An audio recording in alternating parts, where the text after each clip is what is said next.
அல்ல. ஒருவன் ஏழையான காலத்திலும் அவனுக்கும் தமக்கும் இருந்த பழைய உறவை போற்றும் பண்பு உறவினரிடம் உண்டு. வள்ளுவர் பெருமானின் அறநெறிகளை பின்பற்றி வாழ்க்கையில் நாம் முன்னேறுவோம்.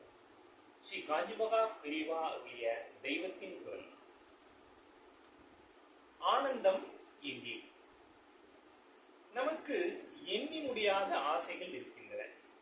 ஆனாலும் என்றோ ஒரு நாள் நம் ஆசைப்படும் வஸ்துக்கள் நம்மை விட்டு பிரிவது அல்லது நாம் அவற்றை விட்டு பிரிவது சர்வ நிச்சயம்.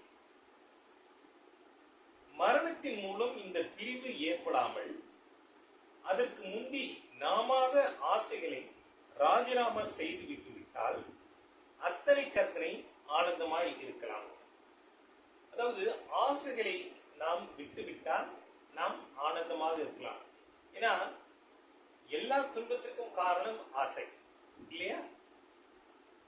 நமக்கு எத்தனை ஆசைகள் இருக்கின்றனவோ அத்தனை முளைகளை துக்கத்துக்கு அடித்து கொண்டு நம்மை கட்டி போட்டு கொள்கிறோம். நம்மளை யார் கட்டி போடுறான்னா நம்மளோட ஆசை தான் நம்மளை கட்டி போடுறது.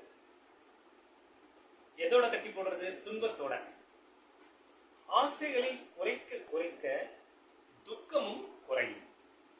இந்த பிறவி முடியும் முன் நாம் சகல ஆசைகளையும் விட்டுவிட்டால் மறுபடியும் பிறந்து அவஸ்தைப்படவே வேண்டாம். அப்படியே பரமாத்மாவில் கரைந்து ஆனந்தமாகி விடலாம்.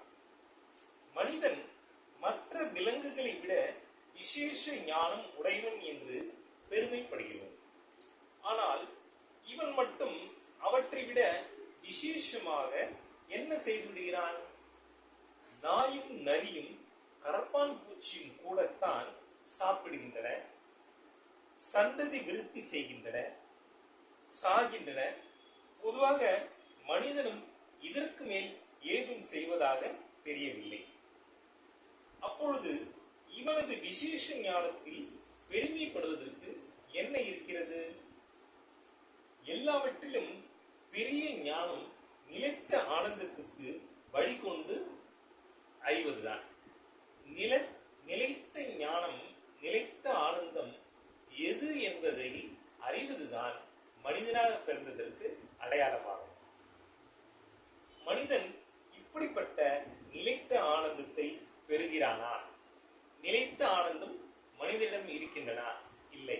ஏனென்றால் ஆசைகள் அவனை துன்பத்தின் பாதையில் அழைத்து செல்கிற, துக்கத்திற்கு அழைத்து செல்கிற. ஆக இந்த ஆசையை விடுவதற்கு பக்தி அவசியம். இதன் அடுத்த பகுதியை நாளை காண்போம். ஜெயகே.